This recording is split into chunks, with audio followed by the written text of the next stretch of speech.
Greetings and welcome to the Macy's, Inc. Second Quarter 2025 Earnings Call. At this time, all participants are on a listen-only mode. A question-and-answer session will follow the formal presentation.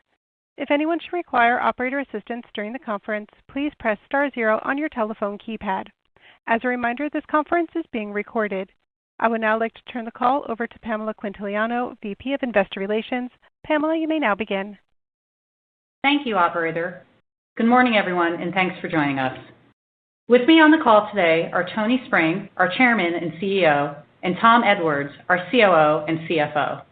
Along with our second quarter 2025 press release, a Form 8-K has been filed with the Securities and Exchange Commission, and the presentation has been posted on the Investor section of our website, macysinc.com, and is being displayed live during today's webcast. Unless otherwise noted, the comparisons we provide will be versus 2024. All references to our prior expectations, outlook, or guidance refer to information provided on our May 28th earnings call. On today's call, we will refer to certain non-GAAP financial measures. Reconciliations of these measures can be found in our earnings presentation and SEC filings available at www.macysinc.com/investors. All references to comp sales throughout today's prepared remarks represent comparable owned plus licensed plus marketplace sales and owned plus licensed sales for our store locations unless otherwise noted. Go-forward Macy's, Inc. comp sales include the approximately 350 Macy's go-forward locations and digital, and Bloomingdale's and Bluemercury nameplates inclusive of stores and digital. Go-forward Macy's comp sales includes the approximately 350 Macy's go-forward locations and Macy's digital. All forward-looking statements are subject to the safe harbor provisions of the Private Securities Litigation Reform Act of 1995. These forward-looking statements are subject to risks and uncertainties that could cause actual results to differ materially from the expectations and assumptions mentioned today. A detailed discussion of these factors and uncertainties is contained in our filings with the SEC. Today's call is being webcast on our website. A replay will be available approximately 2 hours after the conclusion of this call. With that, I'll turn it over to Tony. Good morning, and thank you for joining us today. We're encouraged by recent quarterly performance and the execution of our Bold New Chapter strategy. We've made substantive, enterprise-wide improvements to our business, yielding meaningful results. For the second quarter, top line, bottom line, and core adjusted EBITDA exceeded our guidance. Macy's, Inc. and Macy's nameplate both had their strongest comparable sales in 12 quarters. Macy's go-forward comparable sales were positive, inclusive of growth in our Reimagined 125 locations and digital. Bloomingdale's achieved its fourth consecutive quarter of comparable sales growth and continued to gain market share. And Bluemercury achieved its 18th consecutive quarter of comparable sales gains. I want to thank our teams and our brand partners for helping us deliver improved product and omnichannel experiences for our customers. Turning to a more detailed view of the quarter, Macy's, Inc. achieved comparable sales growth of 1.9%, and our go-forward businesses delivered comparable sales growth of 2.2%. Adjusted EPS of 41 cents was above our guidance range of 15 to 20 cents, reflecting comparable sales growth, disciplined expense controls, and tariff mitigation actions. End-of-quarter inventories were down 0.8%, and we feel good about our composition headed into the fall season. Our second quarter results highlight the benefit of being a portfolio of nameplates that are multi-brand, multi-category, and multi-channel. This model provides sourcing optionality, economies of scale and negotiations, and product and price diversification. And with our off-price to luxury offerings and strong financial position, we're leaning into areas of opportunity, chasing important trends, and providing more reasons for the customer to shop with us. Now let's discuss how each pillar of the Bold New Chapter strategy contributed to our results, beginning with strengthening and reimagining Macy's. Our goal for Macy's is simple: offer customers access to the brands and categories they're looking for at a great value with a compelling omni-channel shopping experience. Macy's achieved 1.2% comparable sales growth in the quarter. This was led by Go Forward Macy's, which rose 1.5%, inclusive of the Reimagine 125 that were up 1.4%. Macy's off-price concept Backstage, along with Macy's Marketplace, were both strong contributors. These fill white space in our assortments and help us retain customers seeking more price and brand variety. Recent results illustrate that improvements in our Macy's omnichannel customer experience are resonating. We have shifted from being an operationally led to customer-led organization and are calibrating our assortments on both a brand and category basis. Highlighting our progress, Macy's delivered its strongest second quarter Net Promoter Score on record. We view this as an important measure of customer sentiment and a leading indicator of future sales. I recently received a note from a customer who had just visited a store, and they said shopping at Macy's was such a pleasant surprise. The store was clean and organized, and most importantly, the employees were a joy to interact with. The service has improved tremendously over what it was just a few years ago. I will definitely recommend shopping there, and I will return to shop there myself. I read every customer note that I receive. Listening to feedback is one of the most important ways we can improve and grow our business. In addition to improving the shopping experience, we've also made strides in product curation. Our vendor relationships are strong, and we are viewed as a valued partner that helps broaden their reach and deliver against customer needs. Our balance sheet, large addressable market, and loyal customer base are attractive differentiators, and market brands are excited to work alongside our teams. As one of their largest partners, we receive compelling product from the brands our customers are asking for, including Coach, Donna Karan, Levi's, and Ralph Lauren, just to name a few. And as these brands thrive at Macy's, other brands are taking notice. We've been attracting new partners, including Abercrombie Kids, expanding our distribution of existing labels, such as Sam Edelman, Hugo Boss, Good American, and we're continuing to update our private brand assortment. Turning to category performance, comparable sales of women's contemporary and career, as well as men's tailored clothing, outperformed. In addition, fine jewelry and watches, textiles, and mattresses continued to experience strong demand. The success of these categories illustrates the breadth of product and price points that we offer and our ability to cater to customers' evolving lifestyle needs. Rounding out the conversation on Macy's, our strategy of closing underperforming locations while investing in areas of opportunities will create a more focused and profitable store base.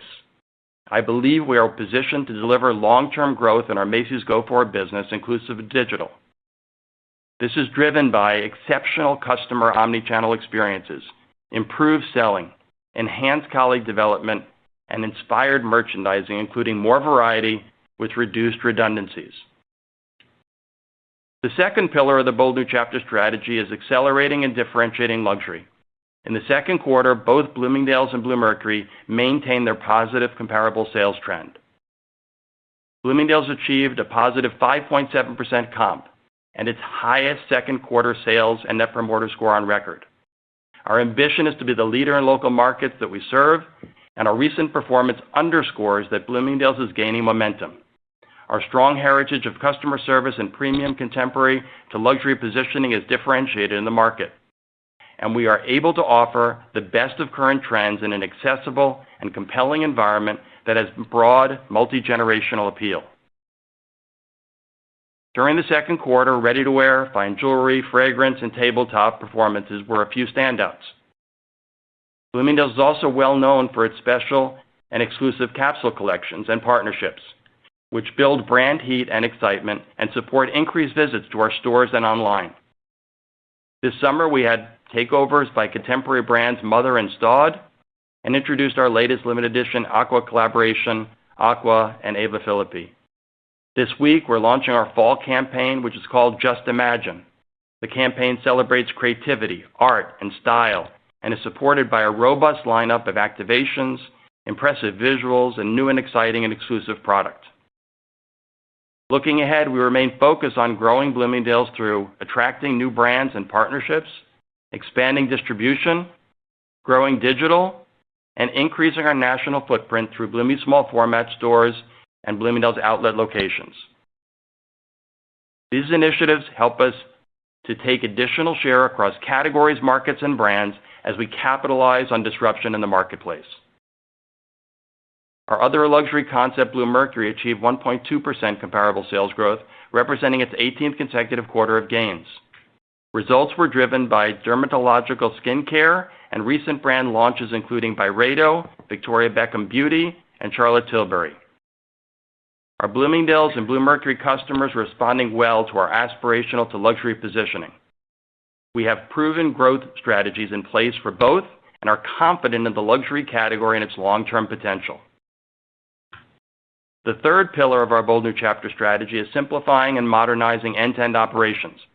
We have an always-on approach to profit improvement and are finding efficiencies through automation, resource optimization, and the streamlining of processes. Our end-to-end work gives us the ability to invest in our growth ambitions while delivering an improved return for our shareholders.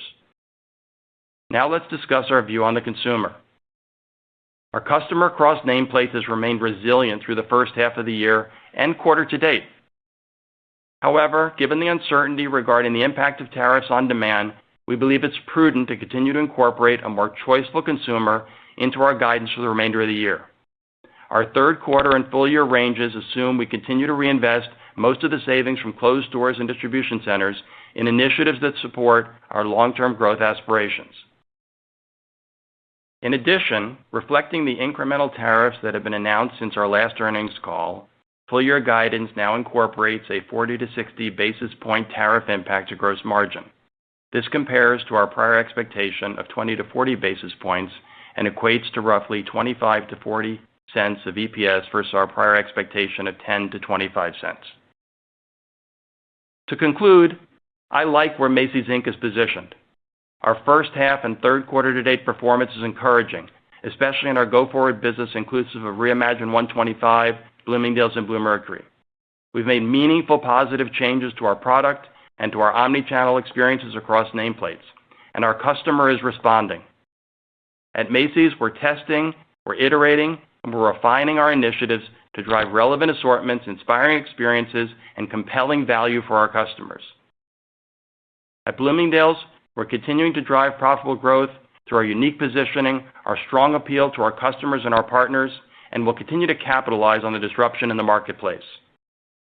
And at Bluemercury, our curated assortments and agnostic selling are both strong differentiators. This is all supported by the important work in end-to-end operations where we've become increasingly nimble, leveraging knowledge and relationships to improve responsiveness and create more productive operations. Now, before turning the call over to our new COO and CFO, Tom Edwards, I'd like to take a moment to welcome him to the team. Tom joins us following a successful career across a variety of publicly traded consumer discretionary companies. While many of you know him from his time as COO and CFO at Capri, he has held senior positions at Brinker and Wyndham as well.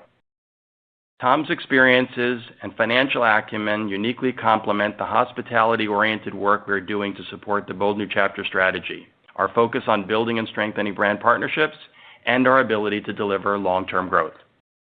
Tom, welcome. Thanks, Tony. I'm thrilled to be here, and I believe we have a tremendous opportunity ahead of us as momentum builds across the Bold New Chapter strategy.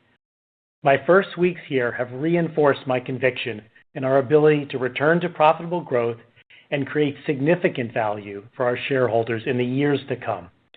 The enterprise-wide improvements we have made are resonating with our customers.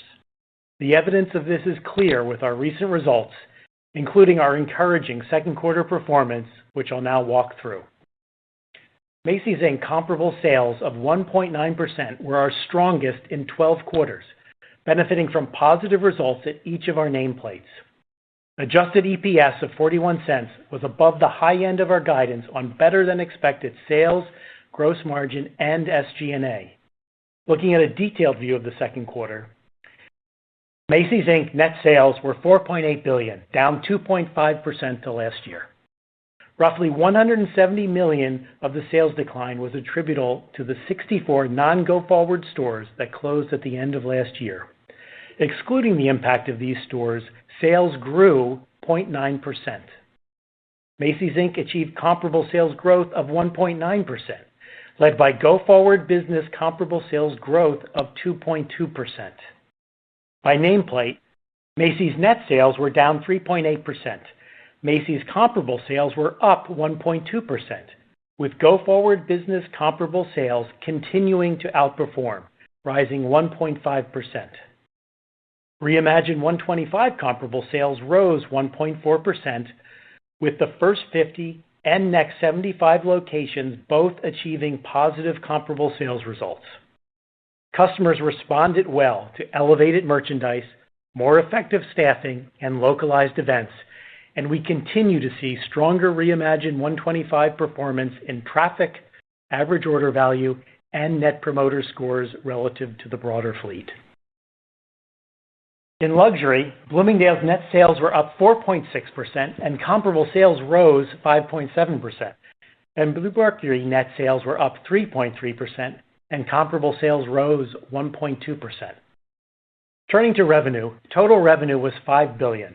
Other revenue, which is comprised of credit card and Macy's Media Network, was $187 million.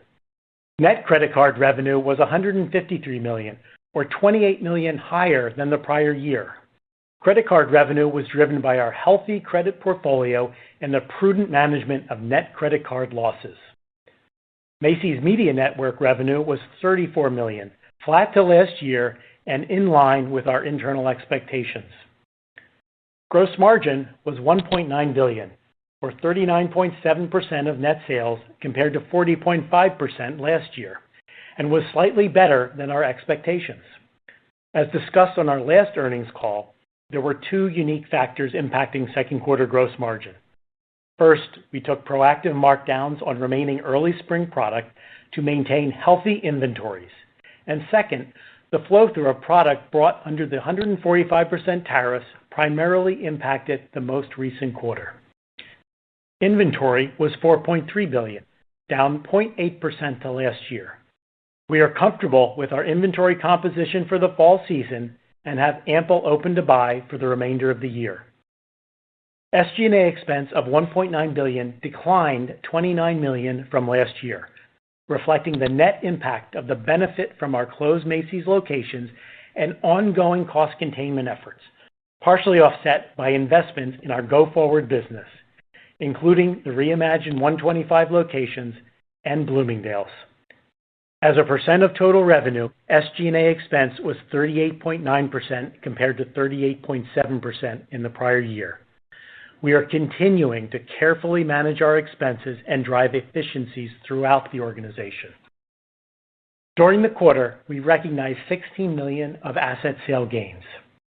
Adjusted EBITDA was $393 million, or 7.9% of total revenue.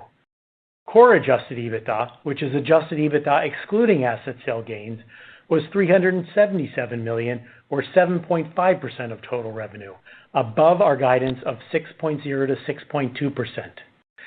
Second quarter adjusted EPS of 41 cents was also above our guidance of 15 to 20 cents. We continue to take a disciplined approach to our cash flow and balance sheet. Year-to-date operating cash flow was $255 million versus $137 million last year, and free cash flow was an outflow of $13 million versus an outflow of $244 million last year. Capital expenditures were $343 million, down from $432 million spent last year, and monetization proceeds were $75 million compared to $51 million last year. We returned $251 million to shareholders through $100 million of consistent quarterly cash dividends and $151 million of share repurchases, including $50 million of buybacks in the second quarter. This leaves approximately $1.2 billion remaining on our share buyback authorization, and we ended the quarter with $829 million of cash on our balance sheet. To further fortify our already strong balance sheet and provide additional flexibility, we recently completed a series of financing transactions to extend our debt maturities and modestly reduce leverage. This resulted in a net long-term debt reduction of approximately $340 million. With these transactions, we extended our material long-term debt maturities by 3 years and do not have any meaningful maturities due until 2030. Now I'd like to turn to our view of the consumer and guidance. The consumer has been resilient.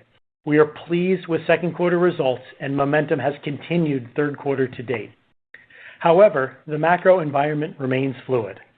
As such, we believe it is prudent to maintain our cautious view on the consumer for the remainder of the year. As a result, our third quarter and full year guidance assumes that current tariff rates remain in place and provides flexibility to respond to consumer demand and the competitive landscape. Guidance also assumes that Bold New Chapter initiatives continue to gain traction and reinvest most of the savings from closed stores and distribution centers to support our long-term growth. For the fiscal year, we have raised and narrowed our net sales and adjusted EPS guidance ranges. Our revised forecast assumes net sales of approximately $21.15 to $21.45 billion. As a reminder, fiscal 2024 store closures contributed roughly $700 million to net sales. Comparable sales to be down approximately 1.5% to down 0.5%, with Macy's Inc. go-forward comparable sales to be down roughly 1.5% to flat. Other revenue of $840 to $850 million, with an anticipated year-over-year improvement in both credit card revenues, which are expected to be $635 to $645 million, and Macy's Media Network, which is expected to be approximately $205 million. Gross margin as a percent of net sales to be roughly 60 to 100 basis points below the prior year. Assuming current tariffs remain in place, we estimate a combined tariff impact to gross margin of roughly 40 to 60 basis points versus our prior expectation of 20 to 40 basis points. This equates to a roughly 25 to 40 cent impact to EPS compared to our prior expectation for a 10 to 25 cent impact. Given the anticipated timing of receipts, we expect the additional impact to our gross margin rate and EPS to primarily flow through the fourth quarter. Our teams are working diligently to offset tariffs through mitigation actions that include shared cost negotiations, vendor discounts, and strategically raising tickets. SG&A to be down low single digits on a dollar basis to last year, in line with our prior guidance, or up 60 to 80 basis points as a percent of total revenue, with third quarter SG&A dollars down low single digits and fourth quarter dollars down low to mid single digits. Adjusted EBITDA as a percent of total revenue of 7.4 to 7.9%, and core adjusted EBITDA of 7.0 to 7.5%. Interest expense of roughly $100 million, reflecting our recent financing transactions. And finally, we expect adjusted EPS of $1.70 to $2.05, which does not include potential future share buybacks. For the third quarter, we expect net sales of approximately $4.5 to $4.6 billion.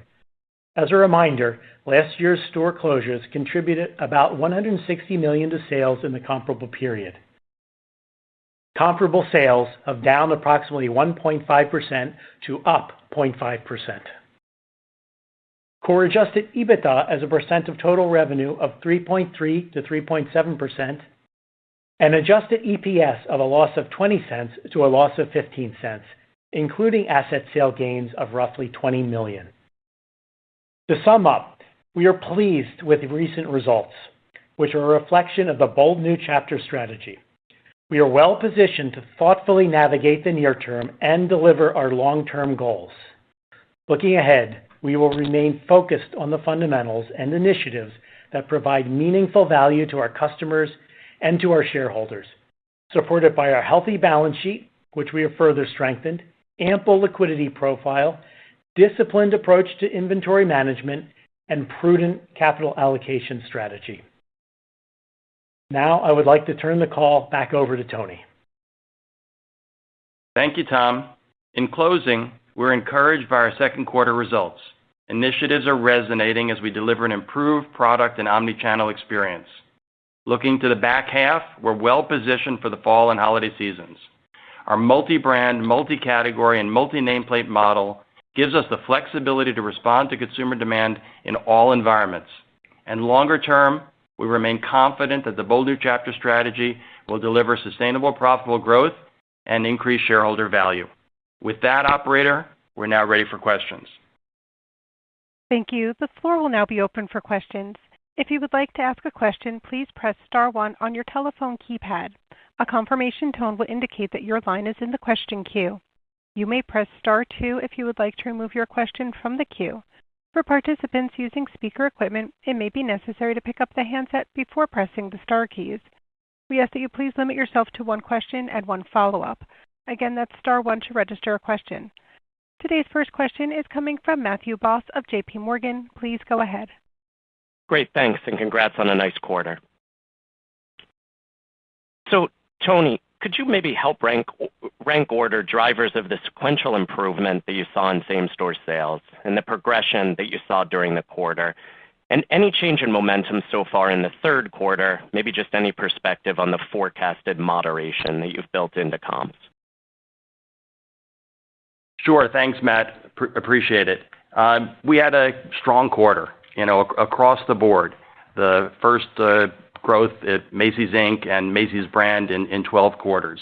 And it was across many different categories of business, which is why we're so, I think, invigorated by seeing growth in women's apparel, men's, kids, home furnishings, parts of center core. And as you note, the second quarter was strong, with July the strongest month of the quarter, and that carries into the beginning of the third quarter, which we obviously identified. That's driven by a healthy start to back to school, and I think an early read on some of the outerwear and colder weather categories, which you can't bank on what August represents, but it's nonetheless a good start.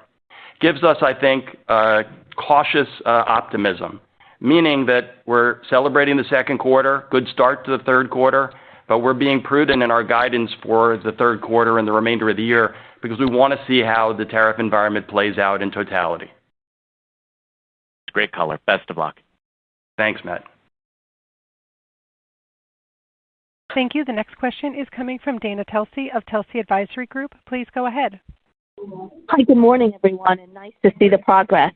As you think about the store portfolio and what you saw from the reimagined stores, any learnings from those, and do you expand it to 200 stores, 250 stores? And then lastly, on the gross margin with the incremental tariffs, how are you thinking on pricing for the different categories and brands, both private label and branded? Thank you. Thanks, Dana. Let me take the first part, and then I'll have Tom cover the second. In terms of the R125, we had a strong quarter, and it was both in the first 50 and in the next 75, so positive performance in both. And the performance is a combination of what we've talked about. It's the additional staffing where the customer was asking for it. It's in the fitting rooms. It's these ambassadors in key families of businesses. It's better storytelling, visual merchandising dedicated to each of these stores. And then I think finally, the piece we probably haven't talked about enough, it's local empowerment. While we're going to get 70 or 75% right, we're asking those local leaders to put their stamp on what's necessary to deliver for the customer.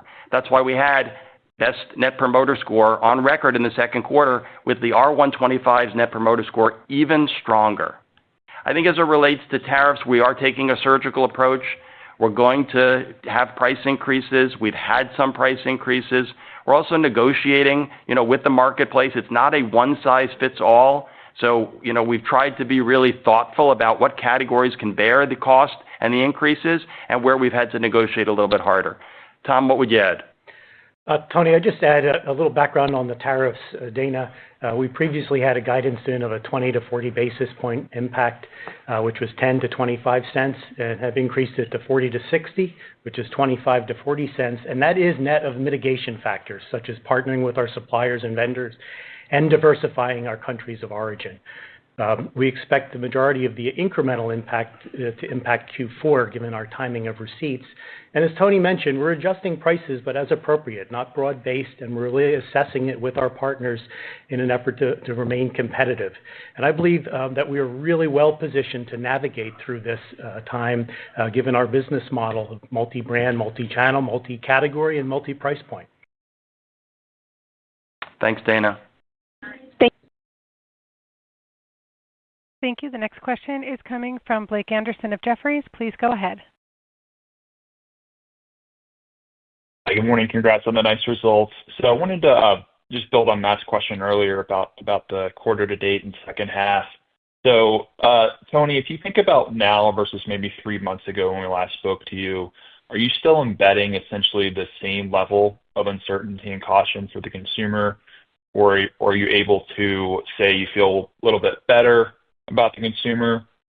Just curious how maybe the tone has changed, especially in light of the pending tariff increases still coming through, and then Tom just mentioning you're adjusting prices. Thank you. Thanks, Blake. We still view the consumer as choiceful, but we also view the consumer as resilient. And I think the beat in the second quarter says what we thought at the end of the first quarter, the consumer was more resilient. And we've seen that continue into the beginning of the fall season. That being said, we want to be prudent in our guidance and make sure we see the full impact of the tariffs across a broad spectrum of categories and retail and other things kind of play out before we, I think, understand the true impact of this change in the way pricing is going to occur in the marketplace. We feel good about our customer. She's buying newness. He's buying fashion. They're interested in the new brands and the changes in the assortment, and we're seeing it across each of our nameplates. The last thing I would add is that we have a customer base at Macy's that's approximately 50+% over $100,000 household income. So while we have exposure to lower income levels, it's not nearly what it was, and obviously we talk to an even more affluent consumer at the Bloomingdale's brand.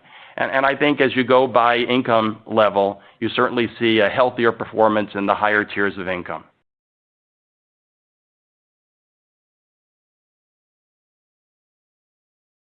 Thanks, Blake. Great. Thanks so much.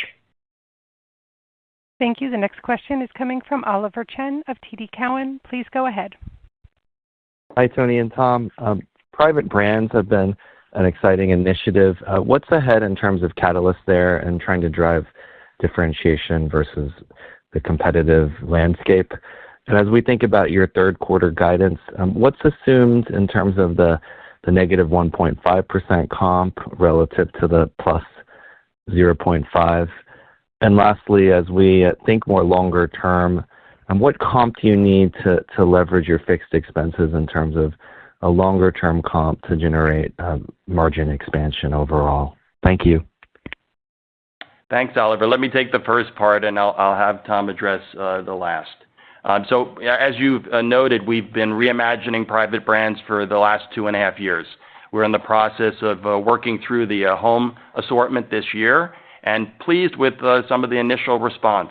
We did a partnership with Alex Freberg with On 34th, which resonated well with the consumer. I think leaning into Palm Royale as a show and as a way to kind of add relevancy to the Macy's private brands was a good move. We have our fashion show with INC celebrating its 40th anniversary a week from Friday with Christian Siriano, another way to add relevancy and interest to our private brand portfolio. We're pleased with the launch of State of Day, excited by the growth in Style & Co. So there's broad-based improvement, I think, in the private brand portfolio. But the best is still to come because our penetration of private brands is still well below our 20% high watermark. And we know that that's an opportunity for us to grow sales, expand differentiation, and improve margins. I think relative to Q3, we just continue to say we're going to take a prudent approach to our guide, making sure we understand the fullness of the impact to the environment and the consumer.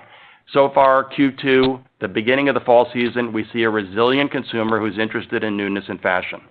Tom, what would you add on Oliver's question on improved comps necessary? Sure. Thanks, Tony and Oliver. In terms of SG&A, I think there's an opportunity longer term to leverage our SG&A. And in terms of the comps, I won't give a specific number, Oliver, but I'm looking at the quarter, and what we've done here is deliver $30 million of savings in SG&A net, while reinvesting some in the business and generating top-line growth. So that's the type of characteristic and outlook that I think will move going forward and enable us to really leverage it. But importantly, grow the top line, which I think is key longer term to leveraging sales growth. In terms of gross margin, and I want to build on the private label comment again, we also have an opportunity longer term to expand our gross margin. Expanding private brands, which historically are around 20% of sales and now in the lower teens, will help drive gross margin. They typically have a higher margin. And then our initiatives, which are helping to better serve customers and getting better merchandise assortments out there, as well as other end-to-end efficiencies, will also help on the gross margin side.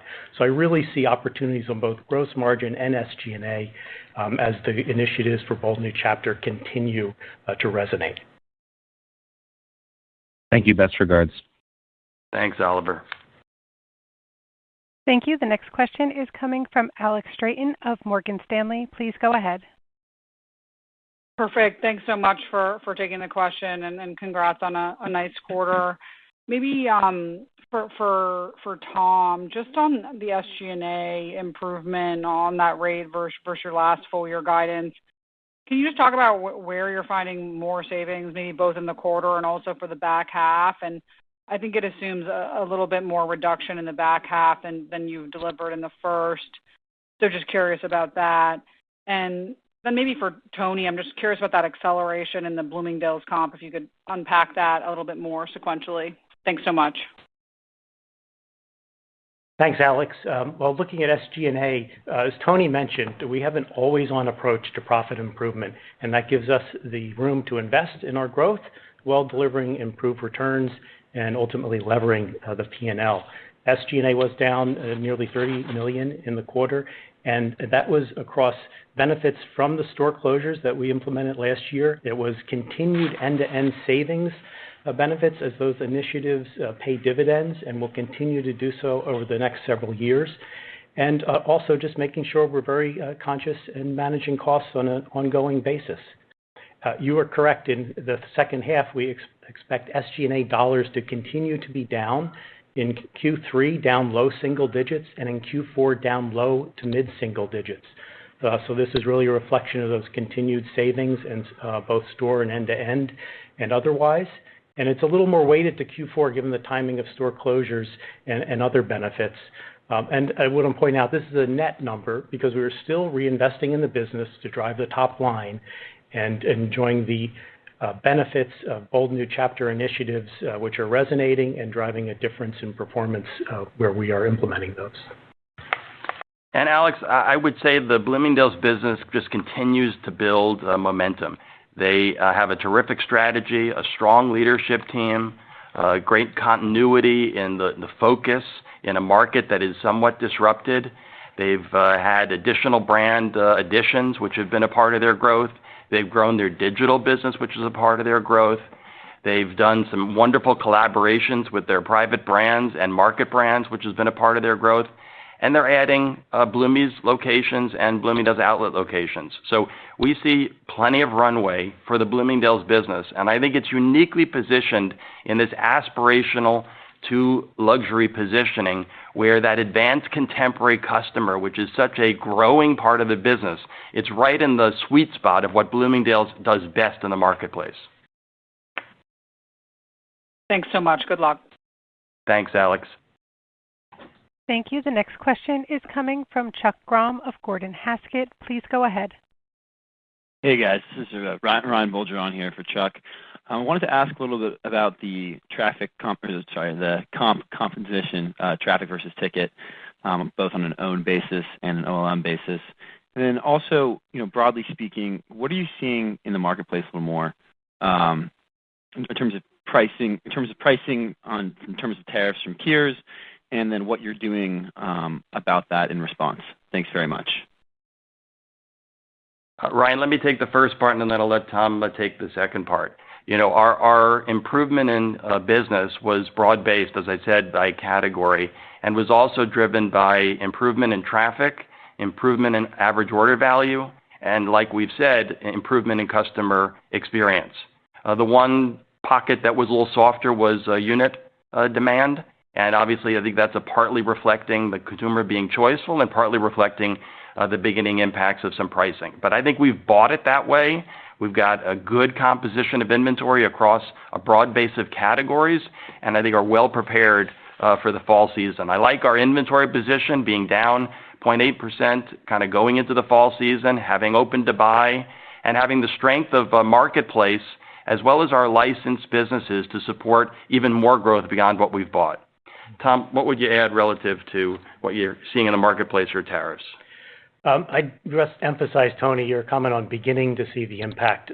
So we've built in a more prudent outlook in the second half with a more choiceful consumer, depending on tariff impact overall. But we are in the early stages of seeing that as they are beginning to flow through. So we're going to monitor it really carefully and adjust prices as appropriate, but again, not do a broad-based approach and make sure we assess it down to a really granular level with our partners and remain competitive. And I think to close, we have room in what we have guided to be able to be competitive, to be able to hold on to market share without buying the business. And I think that's the balance, how we satisfy the customer and how we return value to shareholders. Thanks for the question, Ryan. Thank you. The next question is coming from Paul Lejuez of Citigroup. Please go ahead.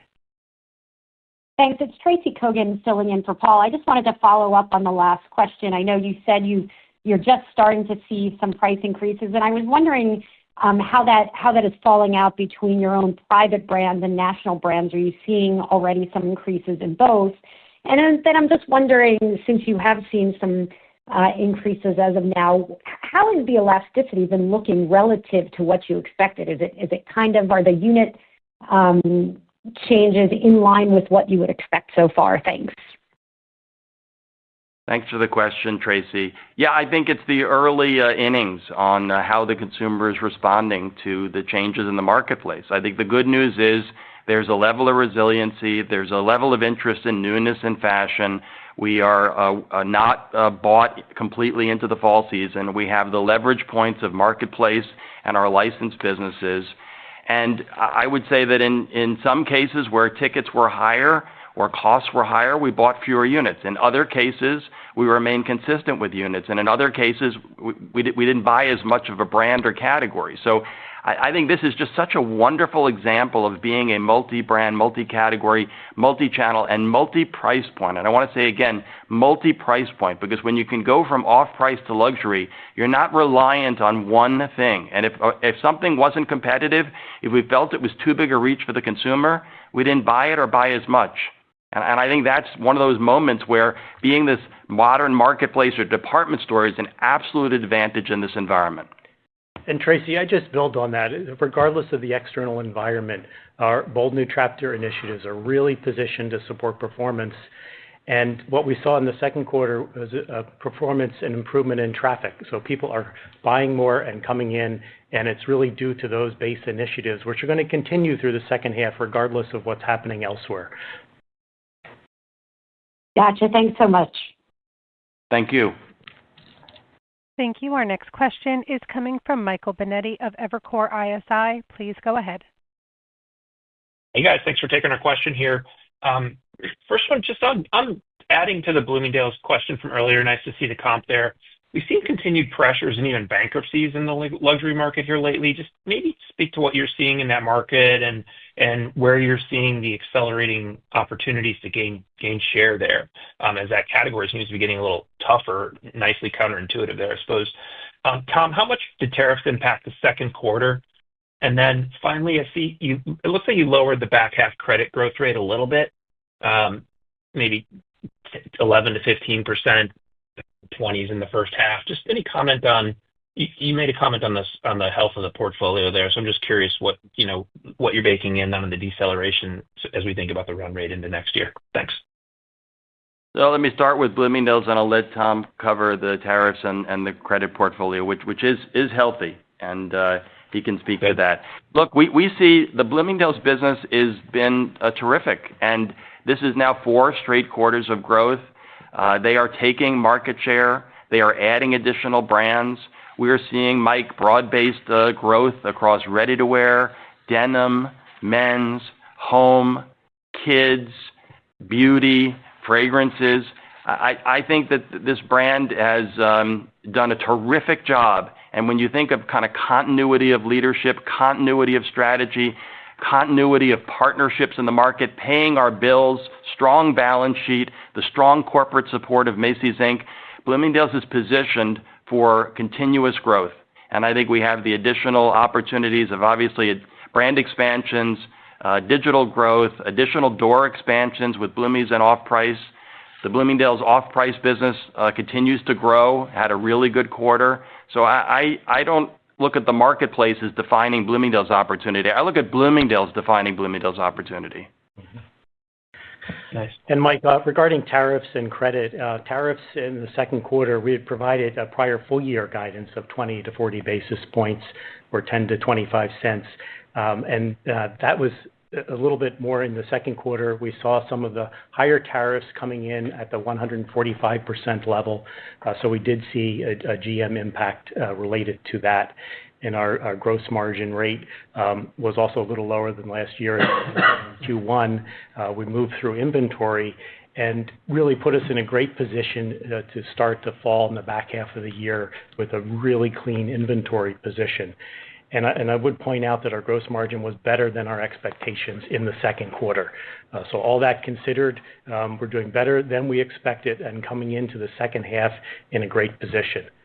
From a credit portfolio perspective, really pleased with the growth, the significant growth, $28 million in revenue in the second quarter, and we expect to see continued strong results. It's really due to the credit portfolio strength and how we're underwriting and managing that and really linking up with our store colleagues and across the business to support that, which is an integral part of the overall Macy's ecosystem.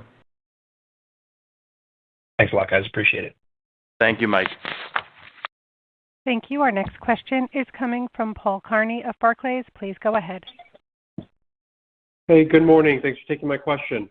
On tariffs, how should we think about that impact as we look into next year? How much do you anticipate being able to mitigate? And should we anticipate a step up in mitigation in the spring season and then over time? Thank you. Let me take the first part and then I'll let Tom add his color. I think it's a little early to be forecasting tariffs in 2026. We don't know the magnitude of tariffs. We don't know what tariffs that currently are in place are going to hold. We're certainly going to have more opportunities to mitigate. We could have mitigated the second quarter better than we currently did. But I think it's early to kind of comment on the tariff situation in 2026. I think what we are focused on as a team is how we continue to build on this momentum that is growing for Macy's, Inc. How do we make sure that the things that we control, that we're continuing to improve upon, whether that's customer experience, newness in our assortments, variety within our pricing, better balance between our owned, licensed, and marketplace businesses, off-price, full-price businesses. I think those things we can continue to do a better job than we've done. We got credit in the second quarter for the improvements that we've made, but we have plenty of room to continue to grow. And I just add and emphasize that right now we don't have total clarity on levels of tariffs in 2026, and there is, on the other hand, more time to address. So the key takeaway would be we're really well positioned to navigate it. Our teams are doing an amazing job currently, and we'll certainly talk more about it as we get towards the end of the year and provide guidance for next year, as we normally do on our fourth quarter call. Thank you. Thanks, Paul. Thank you. The next question is coming from Jay Sole of UBS. Please go ahead. Great. Thank you so much. This has come up a couple times in the call, but Tony, I want to ask about, the investments that you're making. Obviously, you sound very pleased with the investments you're making in service, especially across Macy's, Inc., but also the SG&A leverage you're delivering. How do you find the right balance between leverage and growth? Are there opportunities that you see to maybe grow SG&A dollars more that could maybe get that comp growth rate a couple hundred basis points higher? And how do you think about, what to invest in versus what to maybe allow to flow through to the bottom line? Thanks, Jay, for the question. Let me take the first part, and I'm sure Tom would like to add some color as well. I think what you describe is how you balance your strategy. And I think as the leader, we have to do a good job of managing a portfolio of investments. That means some things we're going to put more money into. I'm a big believer in colleagues on the floor. Those customer-facing initiatives are really important to changing the character of the department store experience. We see it in letters on a daily basis on what we're doing to change the experience for the customer in our stores. We need to add more stores next year. We'll talk about that on the fourth quarter call in terms of how many more stores. We're obviously doing that also in our digital experience. I invite you to look at Macys.com today versus just 3 months ago. We're providing a richer, product-driven, trend-driven storytelling experience. But to your challenge, our job is to satisfy the customer and in turn satisfy the shareholder. We have to make sure we're delivering a better experience, investing to grow the comp sales, and then leverage our structure so that we're delivering more on the bottom line. Tom, what would you add? I'd add that we are always on savings, and we have a large pipeline of savings from continued store closures, as we previously announced, and end-to-end initiatives, and just managing the business to be more efficient on a daily basis. And as we do that, we're reviewing initiatives, we're testing, we're learning, we're improving. So there's a process here, Jay, as we move forward to make sure we're doing things that are impactful and creating a return for shareholders. As part of that, that's really the balance, generating savings, reinvesting some, and really getting to the point where we're leveraging based on driving sales growth, which we saw in this quarter across all of our banners. And we're really pleased with that result, while generating $30 million in SG&A savings versus the prior year. Got it. Thank you so much. Thanks, Jay. Thank you. Our next question is coming from Janet Kloppenburg of JJK Research Associates. Please go ahead. Good morning, Tony and Tom, and congratulations on a wonderful quarter. I have too many questions, so I'm going to get yelled at. But have you any thoughts on what the incremental markdowns that you carried into the second quarter, what influence that had on the comp performance, which was, of course, excellent? And I also was wondering, I know it's early, Tom, but have you seen any pushback from the consumer on the incremental pricing that you've delivered? For instance, I know that Levi has raised their prices. And I am wondering about the wraparound of the tariffs into the first and second quarter of next year. We're hearing that from a lot of your competitors, and I wondered about that. Thank you so much. Thanks, Janet. The question on markdowns impacting the comps in the second quarter, I would say there's some. It's a minor part of the improvement in our performance in the second quarter. The areas that had the strongest growth were not the areas that had the biggest markdowns or liabilities kind of coming into the second quarter. So we took those markdowns.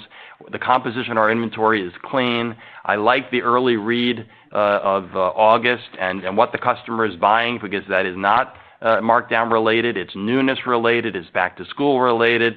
It's early fall product and winter weight categories. So all of that is very positive.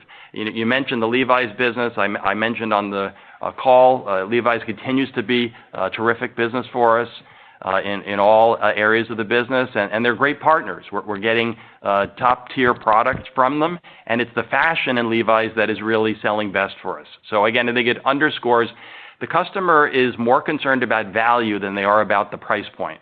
Is there a reason for something to be more expensive? That might be true in a piece of outerwear. That might be much harder to get on a T-shirt. Thank you. Thank you. With regard to tariffs, Janet, I think it's a little early to talk about the Q1 and Q2 for next year. But we'll have a little more clarity on it in terms of the tariff levels. We do have more time to mitigate, and we'll certainly be talking more about that on our Q4 call.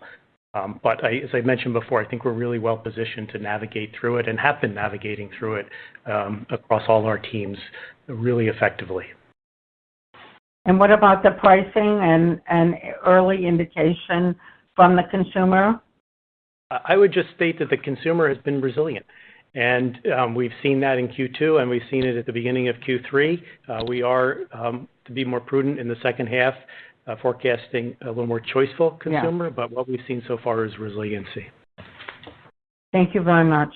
Good luck. Thank you, Janet. Appreciate it.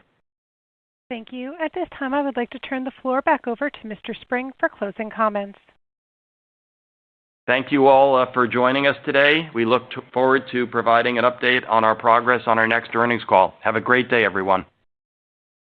Ladies and gentlemen, this concludes today's event. You may disconnect your lines or log off the webcast at this time and enjoy the rest of your day.